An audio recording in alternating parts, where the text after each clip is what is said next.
Thanks Hey, how for are you? joining me. Thank you.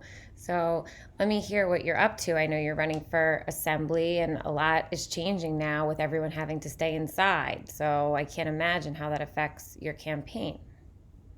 Sure. So, we went from 2 weeks ago knocking on doors, interacting with voters every day, in the morning and afternoon and night to sort of slowly trickling down. And now we just have no contact with voters at all because it's hard. People don't want to answer their doors. Obviously, we're required to sort of not shelter in place, but be inside. And then, it's hard to engage with people on the phone when people are scared or people aren't home. And, I think there's really a leadership vacuum, and it's more important that people have the understanding of things they're supposed to do to stay safe rather than hear about a campaign.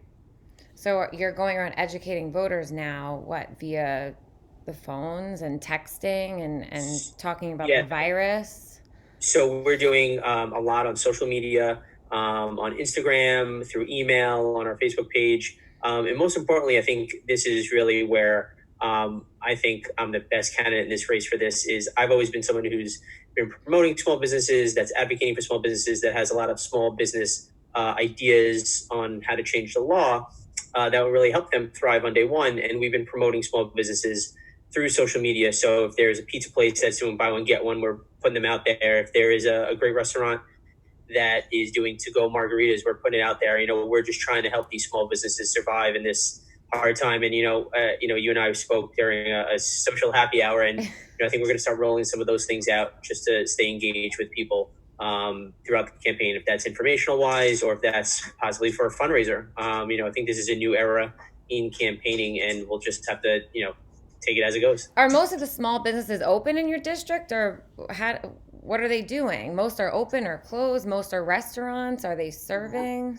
Yeah, so a lot of restaurants are doing pickups, deliveries. Some are closing, unfortunately. There's a lot of people that have reached out to me, they're bartenders or servers who are now unemployed, trying to navigate their unemployment. I've been helping them with that with my government experience. And then I think, having those conversations about what they're going to need 6 months down the line if we get back up and going, or 20 months down the line if they're still suffering financially, how do we help them move forward in life? So you're in a unique position where you're employed by the state senator. So you have a Yes. government position and you're running for assembly. So you are exposed to both sides here. Talk to us a little bit about how that really could work to your advantage. So, again, I think the governor has done a great job, but there's certainly a leadership vacuum on all levels. And you got to get that information out there that he's putting out there. So, it's really interesting because we're navigating through different government agencies that we deal with anyway, but trying to figure out how people need help. So, if it's a small business that has a liquor license, just making sure they're following the rules for delivery or pickup. If it's a Department of Labor issue for unemployment, we're dealing with new constituent cases, if you will. And it certainly gives me the insight on things that I can change to make it better when I win, starting next January when I'm up in the assembly. So I think it's sort of trial by fire, but it gives me the idea. I've dealt with crises before. I worked in government during Hurricane Sandy, Superstorm Sandy.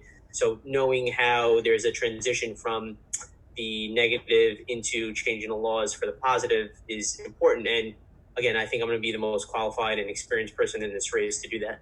What was your focus before the virus? What was like the number one thing you were focused on?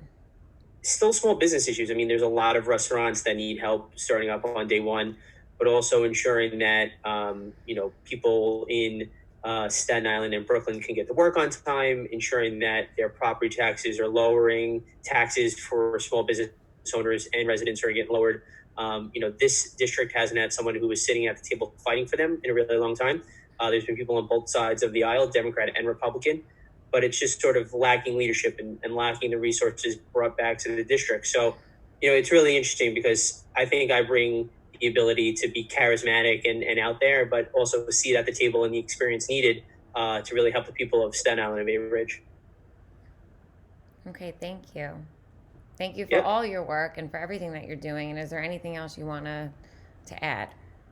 No, well, thank you for having me on. Thank you for letting me be the first guest on this. And I think everyone's in a really new, exciting path. This unfortunately, I know you and I work in the same sort of environment, and you're transitioning into a new workforce too. And I think post whatever you want to call this pandemic, I think we're going to see a lot of people figuring out a new way of life, and maybe we're not so needed to be in the office, and this city and this political environment is really out there doing stuff a little bit more and differently. So it's sort of exciting to see, but look, hopefully, I know you and I will be working together on issues in the future. Yeah, So definitely. And that's one way to keep it very positive.